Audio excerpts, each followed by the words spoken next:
भाकरी फुगवण्यासाठी काही खास टिप्स. पहिली, ज्वारी, बाजरी किंवा नाचणीचं ताजं पीठ वापरा. जुनं पीठ घट्ट असतं, त्यामुळे भाकरी घट्ट बनते. दुसरं, पीठ मऊसर ठेवण्यासाठी थोडे गरम पाणी वापरा, त्यामुळे भाकरी फाटत नाही. तिसरं, पीठ मळताना जास्त पाणी घालू नका, नाहीतरी चिटकते आणि हातावर अडकते. चौथं, मळून झाल्यावर 5 ते 10 मिनिटं ठेवा, त्यामुळे पीठ हलकं व मऊसूद राहतं. हाताला पीठ लावून भाकरी थापा, त्यामुळे भाकरी फाटण्याची शक्यता कमी होते. जोराने दाबू नका, हलके हात वापरा थापताना. भाकरी अगदी नैसर्गिक आकारात राहते. आणि तवा नीट गरम करूनच भाकरी भाजावी किंवा शेकावी. थंड तव्यावर शेकल्यास ती फुगत नाही. भाकरी मध्यम आचेवर दोन्ही बाजूंनी भाजा, नंतर जाळीवर ठेवून फुगवा. त्यामुळे स्वाद आणि कुरकुरीतपणा दोन्ही वाढतात.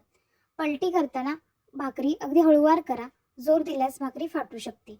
भाकरी फुगल्यावर हलक्या हाताने दाबा, त्यामुळे ती आतून मऊसर राहते.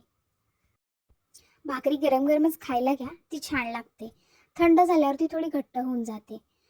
दुसरी टीप, तवा फार गरम असेल तर भाकरी पटकन जळते, त्यामुळे मध्यम आच सर्वोत्तम. रोज सराव केल्याने भाकरी नेहमी परफेक्ट बनते आणि फाटत देखील नाही. भाकरी जाडसर करून शेकल्यास ती टिकाऊ आणि स्वादिष्ट बनते. या छोट्या छोट्या पण महत्त्वाच्या टिप्स वापरून तुम्ही देखील मस्तपैकी फुगलेली भाकरी बनवू शकता. या टिप्स आवडल्या असतील तर व्हिडिओला लाईक, शेअर आणि चॅनलला सबस्क्राईब करायला विसरू नका. धन्यवाद.